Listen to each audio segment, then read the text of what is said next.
I give you Steve Dutcher, who will be talking about a vision approach for classifying clouds and aerosols. Take it away. All right, thank you. My name is Steve Dutcher. I work at the University of Wisconsin Space Science and Engineering Center. And yeah, I'm going to talk about classifying clouds and aerosols. I work with a great team of people who are just as excited about what we're trying to do at Wisconsin, and some external collaborators that have helped with methods and labeling data and so forth. But yeah, let's jump in. And first I want to just show you, this is a satellite image from a satellite Aquamodus that was launched back in 2002. And I'm going to talk about this scene a lot because it really kind of shows all the things I'm trying to do. Like you can see, this is just off the coast of California, and there's a bunch of smoke from wildfires coming over the ocean. There's cirrus clouds in the top left. There's stratiform clouds in the bottom left. And so it really has a lot of the different things I want to classify. But before we get to that, I'm just going to talk about the state of current products that exist for this. And so this is a product that is derived, and so showing cloud top height. The red indicates low-level water clouds. The purple and blue is high-level ice and cirrus clouds. And another product, cloud optical thickness, aerosol optical thickness, and you can see the red area there represents that, hey, there is a lot of aerosols in that area. That's the smoke we're seeing. And let me just back out. And so this is not all the products. This is just a sampling that I kind of want to demonstrate what's there. But one thing that I think is, and these products are great, but I think there's a missed opportunity here, because all of these products were developed 20 years ago, and they're still being developed today and getting better and better. But they're all focused on individual pixels and like taking the measurement and computing what the cloud top height is there. And you know, you do it for every pixel and you get this nice image and you kind of understand what's going on. But there's so much more in texture that we could be using. And so what we want to do is utilize machine learning algorithms to generate a new product for the scientific community. I'm not looking to replace these and just train to reproduce those products. We want to add new value to the scientific community. And we think this approach can be done now with machine learning. So there's good news and there's bad news. The good news is we have petabytes of raw satellite data spanning 25 years from multiple instruments. And there's a huge user community interested in looking at this satellite data. And this product could help in predicting severe weather, and it could help people trying to model the climate and really understand what's going on. And the bad news is none of this data is labeled. If you're going to create a new product, you're going to struggle with how do I label this data, and yeah, so that's going to be a hard part. Before we get to the labeling, let's go back to our granule here, and I'm just going to explode this granule to show you what labels we want to do. And so this is so we want to label clear skies, cirrus clouds, open stratiform, closed stratiform, these cumuliform, aerosols. And the reason we want to label these is clouds such as closed, cumuliform, stratiform are bright and they reflect light, and whereas deep oceans absorb energy. And so this really, the presence or lack thereof clouds really affects the incoming energy, and climate modelers would really benefit from having a 20-year record of data on what kind of cloud cover there was. Like, oh, there was this year was filled with lots of closed stratiform, and maybe that was a reason for changes we're seeing. And also, you know, aerosols, those are a hot topic right now. All the smoke and fires that's going on, and if we could give people a record of 20 years of aerosols in the atmosphere. And all this stuff is super important because it affects everyday life on Earth. And, you know, and if we can start predicting events, you know, it could be a really good, useful product. So back to the labels we're trying to do. I'm just going to combine this back together and show you another way to visualize it. This is just kind of flipping through, looking at the different clouds we're trying to classify. But back to our image. So it's not that the satellite takes a pretty picture like you think of taking a picture with your camera. It's actually measuring different wavelengths. And so like it's measuring red, green, blue channels. But not only is the red, green, blue channels, it measures a whole bunch of infrared channels. And I've selected out 10 of the channels. MODIS actually measures 36 different channels, but these 10 channels are common amongst other satellites as well, and we're going to apply our algorithm to that. So, but just to demonstrate, I could grade these images out and pick 3 different channels, and so I'm going to pick the blue channel, the green, and 1.6 and 2.2 micron, and combine those together and make a false color image. And you can kind of see that there's a little bit more detail here, but let me put that alongside the true color. And so you can see down in the bottom left area where the stratiform was that, like, I can look at this and I can pick that out. And like all the pink stuff you see in that right image is kind of correlates to cirrus clouds. And so there's a lot of useful information in these other bands that we could use in classifying these images. So I said labeling data was hard. It is. We started by just taking an off-the-shelf tool. We try and label data. It's kind of time-consuming, and it's kind of painful. You argue with yourself about what kind of cloud this is, and people have different opinions, and it's really hard to get all the way out to the edges of the boundaries. So we had 4 people label this scene, and they all came up with different answers. One person really wanted to label everything because we want fully labeled granules, but that's just tough because of those edge of boundaries. But then we kind of thought about it some more, and we're like, and the one complaint we got is like all of the scientists wanted access to the other products, and all I could do is put a single image in front of them. So the idea came to head, well, rather than bringing the scientists to the labeling software, why not bring the labeling to the science software? And so this is a tool that our science community uses a lot. This is NASA Worldview. It allows you to zoom in and explore an area, and you can flip through the different images. You can look at some of the products, like this one's going to show clear sky confidence. The next one's going to be our cloud top height, effective radius, aerosol optical thickness.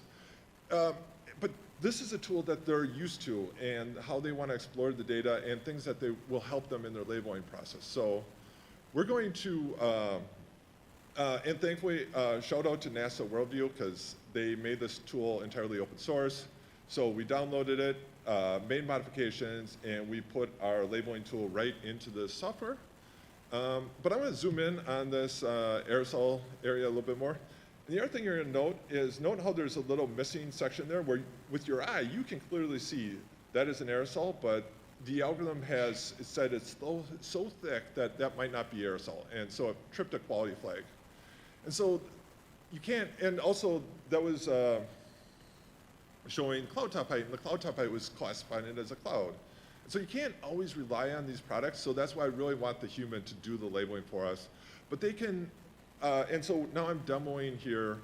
Actually, we're going to go into Worldview, and we're actually going to label this. And I think a human eye can do this a lot better, and they won't have the problems that some of these products have. Like, for instance, I see some water clouds underneath there, and so I'm going to turn on the effective radius layer underneath, and I'm like, oh yeah, there's definitely water clouds there. So now in the labeling tool, I'm going to say, hey, this is severe smoke, and there are water clouds underneath, and I'm going to go label that, and I'll have some really good label data here. So yeah, we thought this was really great that NASA open sourced this tool so that we can modify it and really help label the data.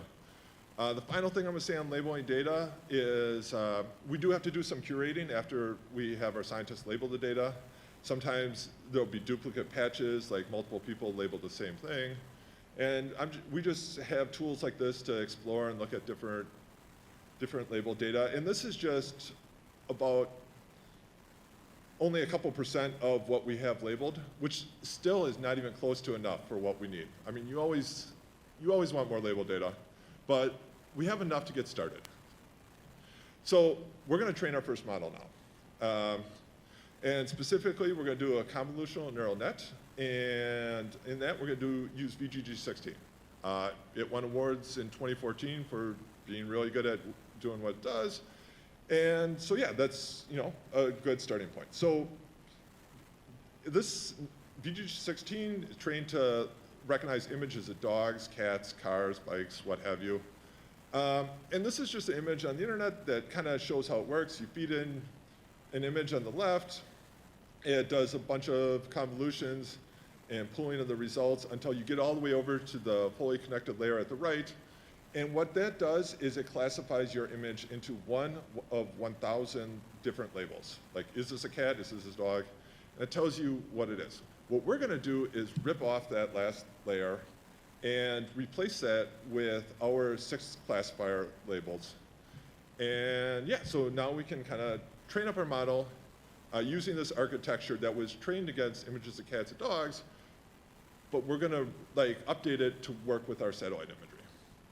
And I want to show this because I want to emphasize kind of how this works. So we're not actually sending the full image into the model.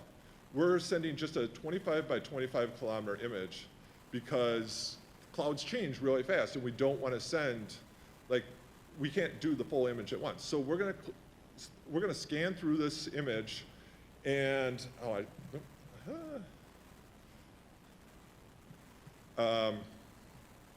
going to scan through this image, and you see at the bottom there, the graphs are popping up, and that's telling you, open stratiform is that purplish color, cumuliform is orange, blue is clear, and you can kind of see, here, I'll drag it over to some of the clear stuff. Here's cumuliform and some of the cirrus, and so this is just kind of how it works. We're going to go scan through the entire image and label all that and classify those, and then put it together, and we'll now have a classified image.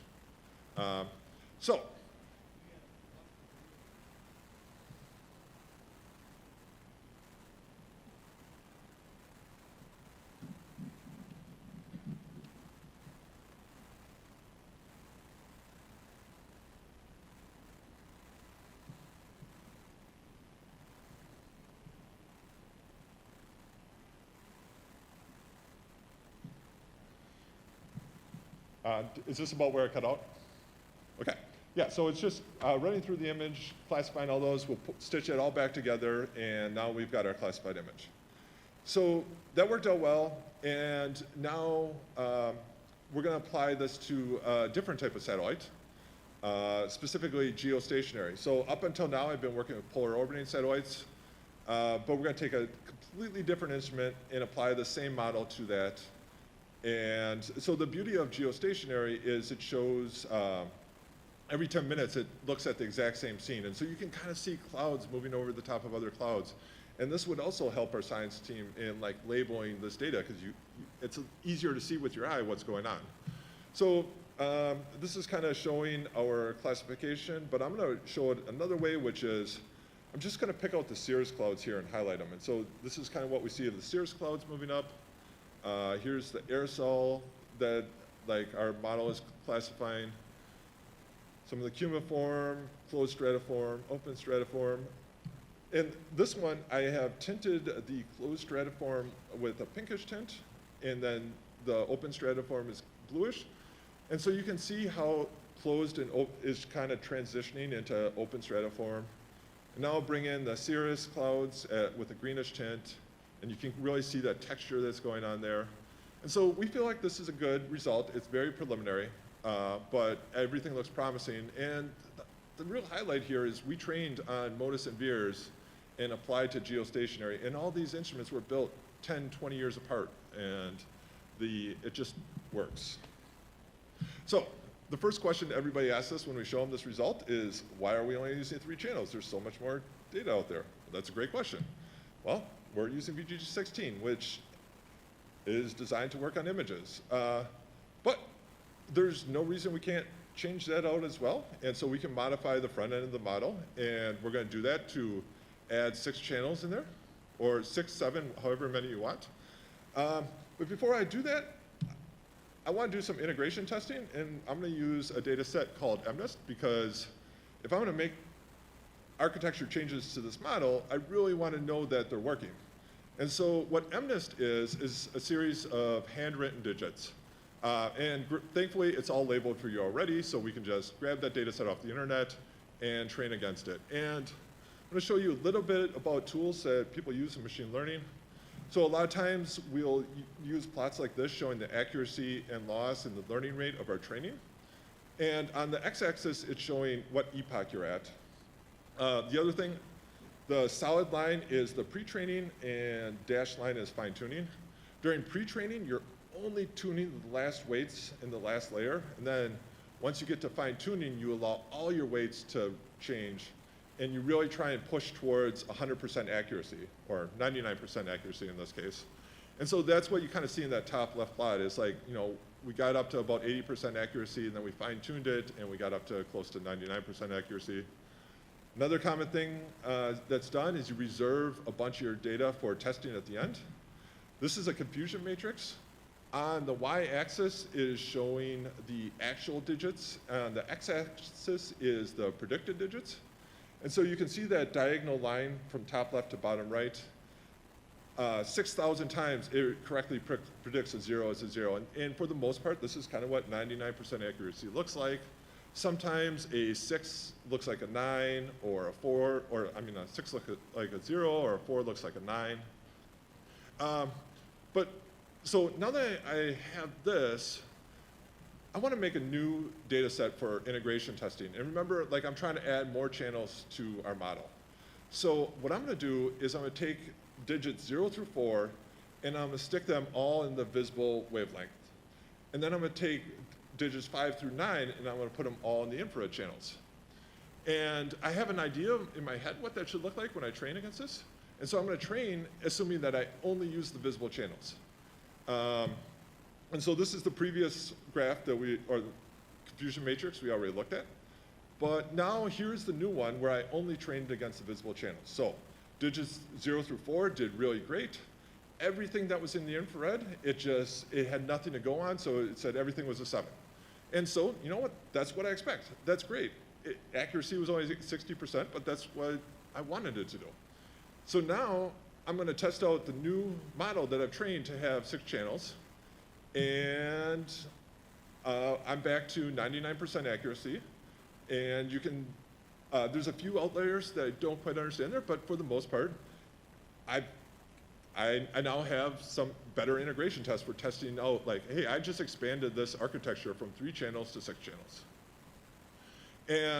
And so one of the reasons why I use MNIST is I can train on 5 epochs, and it might take 20 minutes, and I can validate code changes are working, as opposed to one day to train on atmospheric data. Additionally, I attended the SciPy tutorial on PyTorch by Lightning AI, Sebastian, and he presented some tools to do float 16 math and how they got 3x performance using Lightning. And I can just plug that into my code right now. I really was hoping to get this done before the talk, but I have integration tests in my machine learning so that I can test out new things that I learned at SciPy. So I think that's a really important aspect. The final thing I'm going to say on that is, in case you haven't noticed, I care very much about data visualization. I like really understanding what your model is doing at all aspects. And so I want to know, what's it look like when we train at every epoch? I saved every model at every epoch, and I want to see what that looks like with my data. And so you can kind of see, like, okay, pre-training is doing a decent job. It's not quite picking out the aerosols here, but now it's doing fine-tuning. And this one is a model that didn't perform so well, but you can see how the green to the right of the gray is there. We don't really want that. There's not cirrus actually there. And if you look at that on your own, just as one, it's not as useful, but let's say you look at 4 different model runs that we did, and that one is in the bottom right. The top right is one that I think performed the best. This is using 6 channels with our new architecture. And so yeah, I found this very helpful, and if I my one takeaway is just visualize your data throughout the process. I think that's a really useful thing to do. The final thing I want to kind of talk about here is adding a 7th label. So up until this point, I've tried to not use derived products in helping in like use derived products to generate my data set. But I'm going to do that now just as a test to see if how it would work. And so I'm going to take this, take our aerosol scene, and in worldview, what I'm going to do is I'm going to say, I want to do a new class of intermediate aerosol. So I'm going to set the intermediate aerosol to be 0.3 optical depth. And so that cuts out all the yellow portion. And then I'm going to also cut the max to be 0.6. And so this is what I want, this is a new label I want to put in there. And so I look at this, I'm like, yeah, okay, I buy that. That's the intermediate aerosol. I want to add this to our data set. And now I can programmatically go over our 20-year record, find enough patches, stick them into my training set, do a training. And I did that. And this is what we get now. The pink color that's kind of surrounding that gray is the new intermediate aerosol class. And it appears to be working. I think there's a little bit more work to be done here. But for the most part, yeah, so that kind of worked out and kind of demonstrated that, hey, we could easily extend this to doing more labels on our data. Not that I want to label more data. So, a little summary. So I talked about the challenges of labeling data. It's very time consuming. It's really hard to do boundary layers between clouds. So we really wanted to make it easy and say, hey, just label the big chunks that really identify what you want represented. We used VGG16 to classify our images. We showed initial results on LEO satellites, but then we applied them to GEO satellites. We extended our model from 3 channels to a variable number of channels. And we did all this with integration testing in the code so that we could confirm that it was working. And we added a 7th label to our training set. Lessons learned along the way. Think about data flow. I didn't have time to fit this in here, but and I use PyTorch now, but I was using TensorFlow, and it was very much like I thought about every bit and where it was going and really optimizing, make sure we're using the GPU to its fullest. Visualize your data throughout the process, and keep adding more and more ML tools to your toolbox. And we're constantly exploring and trying new things, and that's kind of what it's all about. And there is still a lot of work to be done in this sector, and I love this stuff, and if anybody wants to collaborate on it all, just hit me up afterwards. I'd love to talk about this stuff. One of the things we saw was a band order dependence, depending on which position I put a channel in. And we think that's partly because of how the original data was trained against images and why we want to use an autoencoder and train from scratch. And then we want to explore semi-supervised learning to help us label more data and explore different channel combinations, add in new classifications. And then how do we validate all this data? We need to get it back in the hands of the scientists. So we want to make it an official product and get it back in worldview, get people to look at it, get them to correct our labels. And yeah, so there is a lot to be done. And once again, I just want to say thank you to SciPy. All this stuff is possible with all the tools that numerous people in this room contribute to, and we couldn't have done it without. So thank you very much.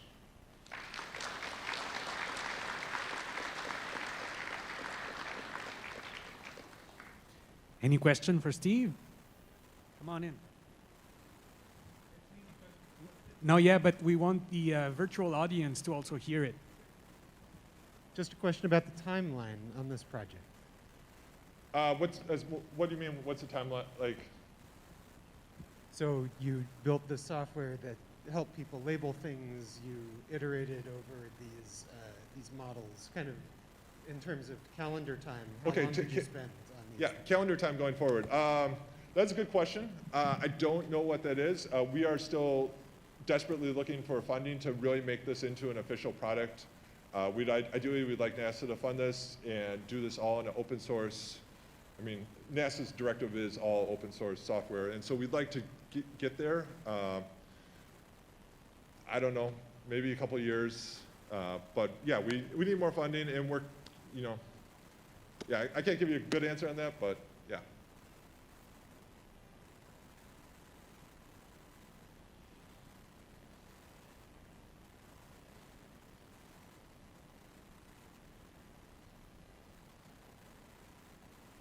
Hey, thank you.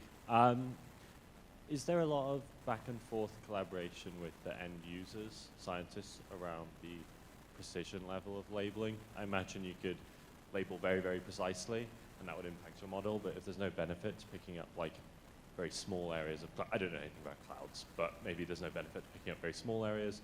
Is there a trade-off in a conversation that happens there? There has not been a trade-off in conversation on that yet, because for the most part, it's like 7 or 8 of us, and so we all understand that, and we all, like when we tried to label data in detail, we all kind of came back with that same type of thing. It was like, yeah, that's really hard, and maybe we should just make it easier because we need lots more label data, and so that's kind of why we went to the model of like, maybe we should tell them, don't focus on the edge of clouds, just get the big stuff. Let's let we'll train the model, and once we get a really good trained model, we can look at how it's performing in those boundary layers. And that's the point where we'll like get feedback from the scientists like, hey, does this look good? If you could change anything, what would you change? And maybe like that might make it easier because they could go in and just change a little bit. Like, I think this is wrong. And so, yeah, that's kind of where we're going. Cool, thank you.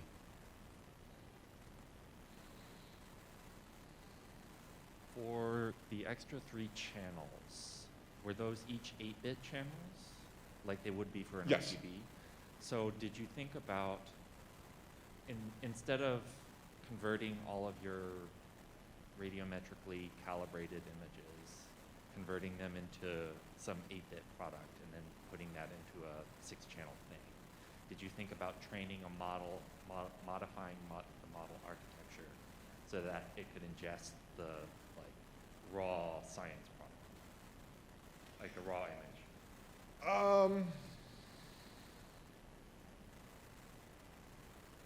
No, I mean, so there are a lot of experts who put a lot of energy and effort into making sure images are calibrated because, you know, you're looking at different viewing angles and they want to correct for your viewing angle and really give you the best representation. And so like our goal was to use like the operational level 1 data that all these sensors use, which is important in my mind because this is what the science community uses, and I want people to be able to replicate this research and do the same thing, and most people don't have access to the raw level 0, and so. Well, I mean, I guess I meant like, so my background's astronomy, and I think about like, maybe like a level 2 product where you have, or like a calibrated science image that hasn't been converted to an 8-bit format. I mean, there's no reason you couldn't do that. Did you think about doing that? No, like we spent a lot of time, like, so what we wanted is, and so one of the parts I didn't really highlight here is there is a lot of data projection that happens. And so like these satellites are at different resolutions. And one of the fundamentals is we want to project all this data at 1 kilometer resolution, regardless of the input resolution, so that we can apply this model to a whole slew of satellites and really, and that kind of speaks to that. So that kind of breaks that of using the native format is we want that projected data into a common gridding spacing.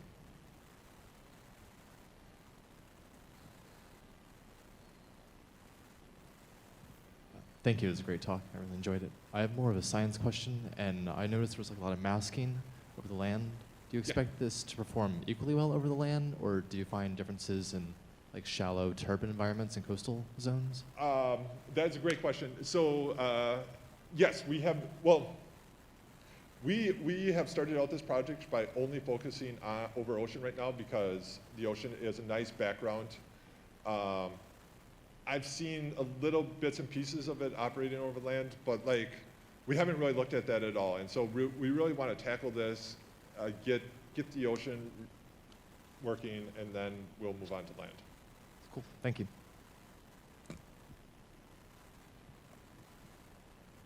Hi, thanks for that presentation. You mentioned switching from TensorFlow to PyTorch and Lightning AI, and I saw the workshop too, that was fantastic, but can you talk about the key factors and being willing to refactor? Yeah, so I mean, there was 2 key factors. A, everybody's doing PyTorch now, so why not jump on the bandwagon? B, I don't really know how we would have modified the architecture for the model in TensorFlow. I'm sure that could be done, but when I looked at PyTorch code on the internet, I was like, oh, this is really easy to build up your own architecture.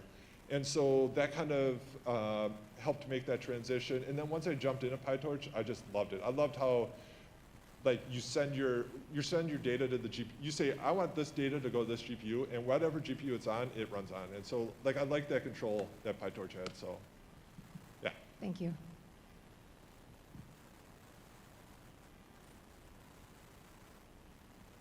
Thanks for that talk.